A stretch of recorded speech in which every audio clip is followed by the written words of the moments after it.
Delivering a well-executed death scene that's satisfying and memorable is a lot harder than it might seem, and so it's perhaps little surprise that so many films, even otherwise great ones, have struggled with it, much to viewers' frustration.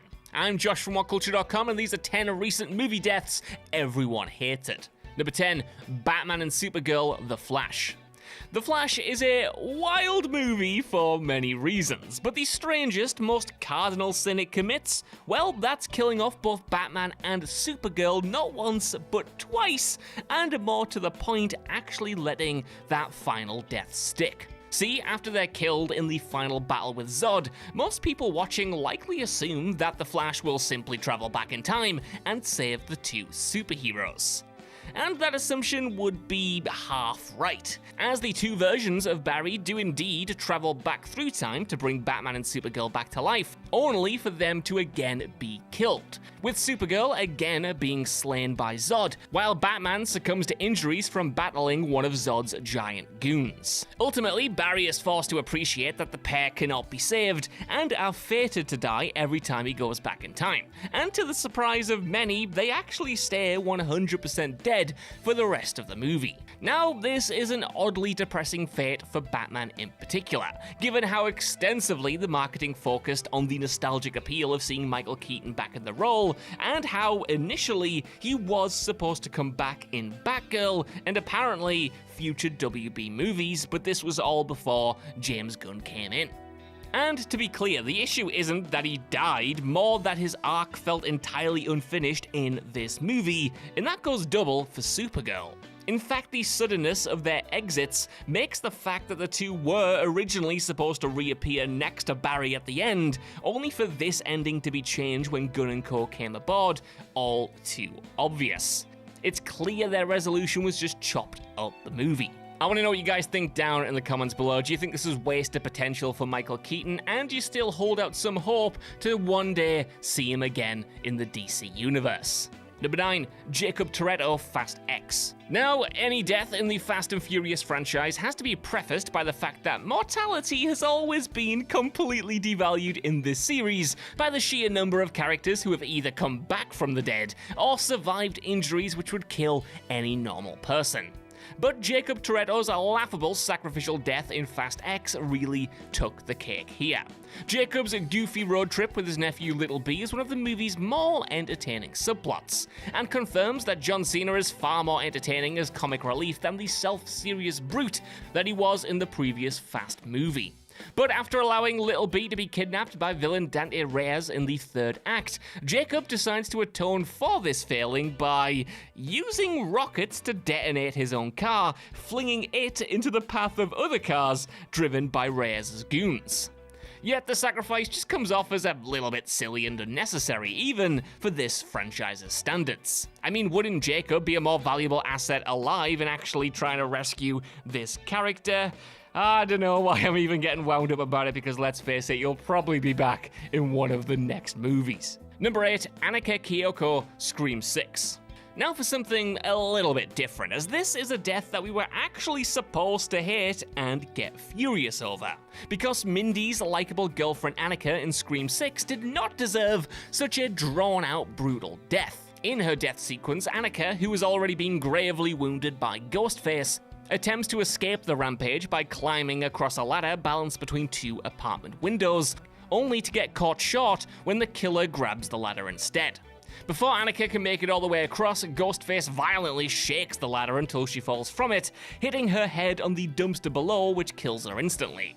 What makes this death truly stick to the ribs, as they say, though, is the prolonged focus on Annika's fear and suffering before she's helplessly thrown from this height. Her pained cries of "I don't want to die" make her one of the most agonizing and upsetting deaths in the entire franchise, and is a huge testament to the performance at the heart of this scene. Number 7, Kang the Conqueror, Ant-Man and the Wasp, Quantumania. Given that Ant-Man and the Wasp: Quantumania was hyped as the true reveal for the Marvel Cinematic Universe's next big bad Kang, many fans were left infuriated that the supervillain was killed off by movie's end. In the climax, this version of Kang is seemingly obliterated when Ant-Man and the Wasp drag him into his ship's multiversal power core.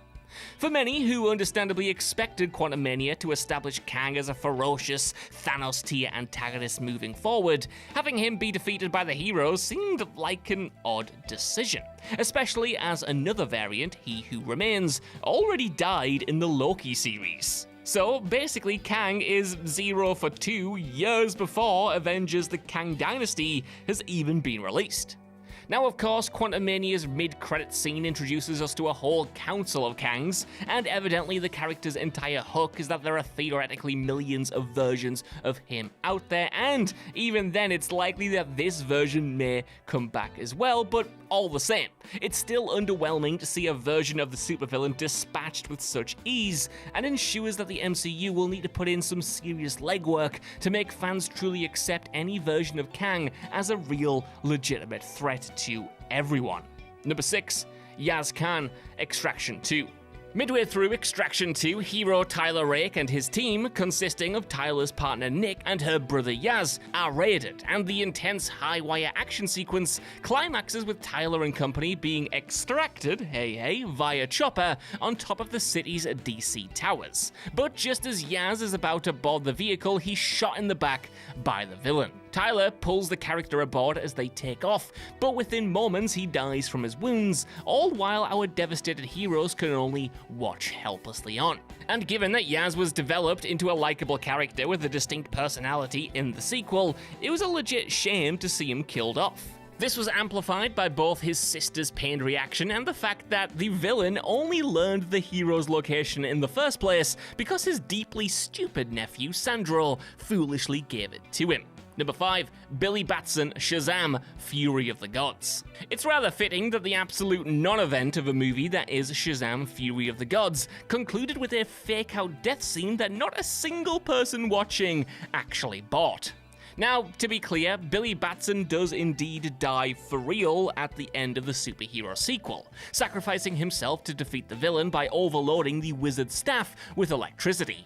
Except the momentary, emotional mourning for Billy that follows feels completely hollow because anyone over the age of 10, and that's being generous, watching this scene surely knows that it's a mere matter of minutes before he's brought back to life, and that is precisely what happens. The makeshift funeral held by Billy's family is soon enough interrupted by Wonder Woman, with actress Gal Gadot clearly shooting the scene an entire continent away from her co-stars, who uses her powers to fix the staff and resurrect Billy.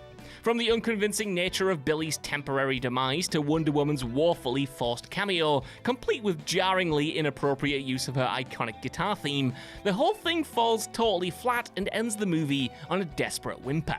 Number 4, Marianne Creed, Creed 3. Now, in complete fairness, melodrama has always been part of the Rocky franchise's DNA, though Creed 3 ended up overstepping a little bit with the needless tacked-on death of Adonis Creed's dear mother, Marianne Creed. Marianne, a character who's been with the Rocky franchise since the very beginning, albeit played by 3 different actresses across her tenure, is said to be suffering from health issues, namely a recent stroke early on in Creed 3. This effectively neon signposts her imminent demise, and indeed, Marianne passes away at the end of the second act after suffering yet another stroke. Though the scene is superbly performed, don't get me wrong, it nevertheless feels like an excessive piling on of emotional baggage to make Donnie's final clash feel that much more fraught. More than that, Marianne's death comes across as a little bit rushed and ultimately glossed over as the third act ramps up. And most damningly, are we really supposed to believe that Donnie wouldn't at least get a phone call from Rocky after his mother passed? I mean, it's not like Rock has ever experienced a loved one of his dying before a fight, right? Number 3, Lila, Teefs and Flaw, Guardians of the Galaxy Volume 3. Another one we hated and we were supposed to hate. James Gunn certainly pulled no punches in Guardians of the Galaxy Volume 3. For, while all of the Guardians do surprisingly make it to the end of the movie in one piece, Rocket's devastatingly bleak backstory is tailor-made to upset everyone in the audience. In flashbacks peppered throughout the threequel, we meet Rocket's fellow test subjects created by the High Evolutionary: the Otter Lila, the Walrus Teefs, and Rabbit Flaw. And of course, it's a mere inevitability that the trio will die, as is brutally revealed later on in the film. When Rocket learns that he and his friends are imminently going to be incinerated, he stages an escape from their confinement, which unfortunately ends in tragedy. As they prepare to flee, Lila is shot dead by the High Evolutionary, and after the gunfight that ensues, Rocket turns back to find Teefs and Flaw also shot to death. It's completely harrowing, as it absolutely should be, but that doesn't mean audiences were emotionally prepared to see these adorable anthropomorphic animals grimly slaughtered. Number 2, Charon, John Wick Chapter 4. After Lance Reddick's Continental concierge Charon received a beefed-up, more action-centric role in the third John Wick film, many fans were excited to see what would be done with his character in the recent John Wick Chapter 4. This only intensified with Reddick's untimely death just a week before the movie's release, yet in a spectacularly unfortunate case of bad timing, Reddick's role in the film ends up amounting to a mere insignificant cameo. See, the character appears in John Wick 4 for just a few minutes in the early going, where he's shot dead as punishment for Winston's failure to execute John. Obviously, it's nothing more than an unfortunate coincidence that fans had to watch this character die on screen mere days after the actor playing him unexpectedly passed away. But even ignoring that real-world element, it felt like this character deserved better than being unceremoniously offed mere minutes into the movie. Before we go on to our number 1 though, just one more spoiler warning, because we're about to jump into details regarding Indiana Jones and the Dial of Destiny, which at the time of recording is still in cinemas, so we thought we'd give you an extra heads up. Okay, number 1, Mutt Williams, Indiana Jones and the Dial of Destiny. When a 5th Indiana Jones movie finally entered production, fans were curious whether or not Indy's son Mutt would be featured at all. Few would have been surprised if the new film simply decided to flat out ignore Mutt's existence altogether. Yet, prior to the release of Indiana Jones and the Dial of Destiny, director James Mangold assured fans that Mutt would be addressed in the movie, and it was ultimately in a way that few could have ever expected. We soon enough learned that Mutt has died since the events of the last film, with Indy later emotionally revealing that he died in the Vietnam War after enlisting to piss off his father. Now look, I need to clarify with this. I don't think anyone, including myself, is out there mourning Mutt the character and wanted to see him back in this movie, but nevertheless, it felt like a needlessly dour outcome, with some saying that it saddled Indy, historically a breezy character without much time for moping, with too much emotional baggage. It ultimately felt a bit too much like Mutt got the Poochie died on his way back to the home planet treatment, when the character could have easily just been off adventuring on his own and not even mentioned at all. In a movie that already lumps Dr. Jones with a few heavy hits, this might have been one step too far.